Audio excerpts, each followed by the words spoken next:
Le Conseil national de lutte contre le sida et les infections sexuellement transmissibles, le CNLS-IST, a regroupé du 21 au 23 octobre 2024 à Kpalimé une vingtaine de journalistes dans le cadre d'un atelier de formation organisé à leur endroit.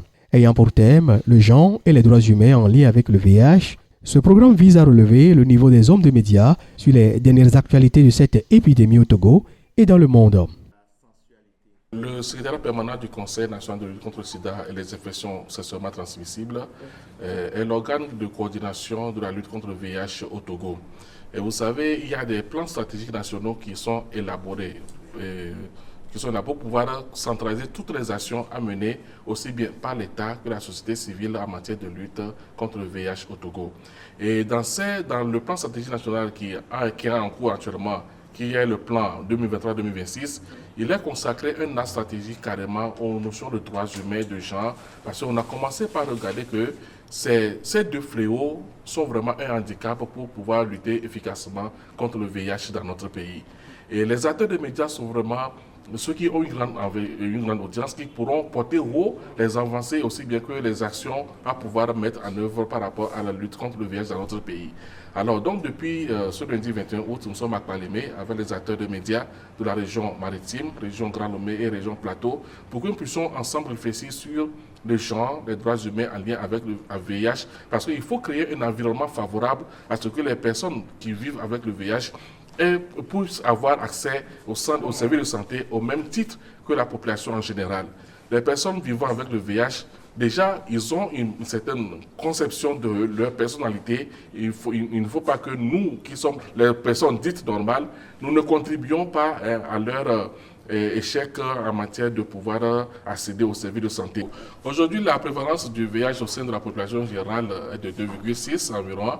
Et nous savons que vraiment, ce sont les avancées qui ont été retenues, qui ont été enregistrées dans le pays. Et en matière de lutte, nous avons une certaine frange de communauté que nous appelons les populations clés.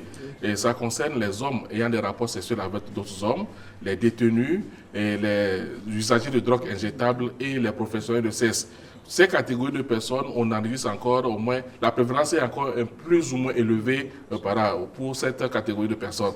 Les acteurs de médias que nous sommes appelés à pouvoir mettre en œuvre des émissions radiophoniques, à pouvoir animer des émissions radiophoniques, à pouvoir écrire pour pouvoir alarmer davantage, mais pour pouvoir mieux aider ces personnes-là à comprendre d'abord leur état, à pouvoir mieux vivre avec leur état et à pouvoir, nous qui sommes dites les personnes normales, que nous puissions accompagner ces personnes à mieux vivre leur état. Ce n'est pas déjà facile de pouvoir vivre avec le VIH, à pouvoir être sous ARV et autres, parce qu'on craint les regards, on craint ce que les gens diront de nous, etc. Donc nous qui sommes les personnes qui sommes les membres de leur famille, qui sommes les membres de leur communauté, qui sommes les membres avec qui nous sommes dans le même service, nous devons les accompagner. Alors, il faut que nous, là, nous comprenions véritablement ce que c'est que cette maladie, comment ça fonctionne, comment on est contaminé par cette maladie et comment faire pour pouvoir vivre avec cette maladie. Les médias sont là, ils sont comme des médiateurs, des relais entre nous, acteurs de santé et la population en général. Donc, ils doivent nous accompagner, nous qui sommes acteurs civils, acteurs de la société, acteurs du public ou bien acteurs de la société civile, nous qui menons les activités sur le terrain. Donc, ils doivent être nos relais au sein de la communauté pour pouvoir faire passer les bons messages et créer l'environnement favorable à la santé.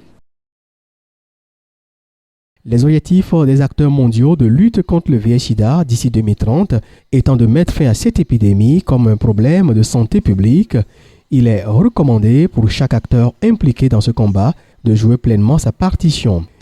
Et à la fin de cette formation, nous serons aptes à donner la vraie information à toute la population togolaise et surtout aux personnes vivant avec le VIH-Sida. Notre rôle en tant que journaliste est de faire en sorte que les personnes vivant avec le VIH-Sida ne se sentent pas en marge de notre société. Et au-delà de ça, les personnes clés porteurs du virus puissent bénéficier des mêmes droits que tout le monde dans le pays. Il y a le traitement injectable qui va arriver d'ici l'année prochaine pour la PrEP. Ce que c'est, on va le dire, c'est la prévention pré-exposition.